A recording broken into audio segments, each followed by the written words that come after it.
Assalamu alaikum YouTube көрүүчүлөр, ат сүйүүчүлөр. Бүгүн сатууга ургач тай чыгат туугандар. Байтал, эскерте кетсек, ургач тай бул.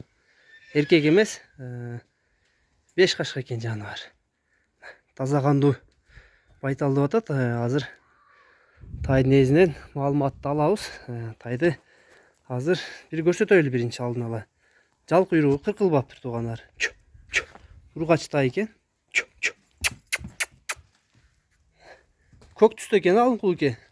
Көгөрөт, Көк бу же сур бу ушундай. Айтыңчы эми ургач тай боюнча кандай, эмне болду, каяктан? Бишкектен келди. Бир 1 жашка толо элек. 1 жашка толо элек. 10 ай, 11 айлык. Жал куйругу кыркыл элек эле.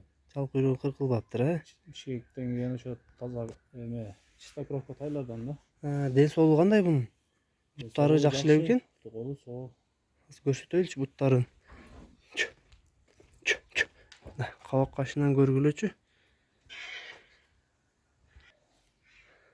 Актары тунук түшүптү да, мындай сийилгенде. Башын жакшылап көргүлө, таза кандуу жылкы дейт туугандар. Таяктары, буттары дагы таза экен. Төштүн кеңдик төшү дагы жакшы экен. Төшү дагы куйчуйган төш эмес экен. Кенен төш экен. Бу байталдын баазын канча дейсиз?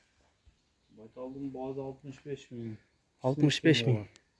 Кичине кеми бар, Жакшы экен. Мунун жал куйругу кыркылбаганга да баягы тай болсо канча баягы чоң жылкылар окшоп көрүнүп калат экен, жал куйругу алынбаса. Бою 1,35 метрге. Уру энге 1,35. Жок, метрге. Метргеби? Бирок тай чоң эле көрүнөт экен. Тай чоң эле тай.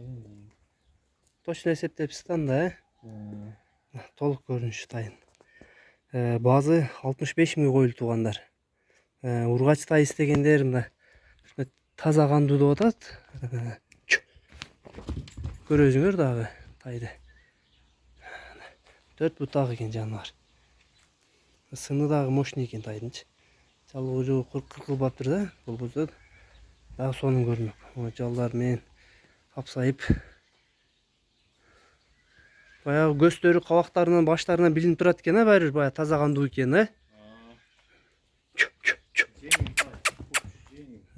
Акчасы 65 000ден кичине кеми барбы? Кеми бар, азыраак кеми бар.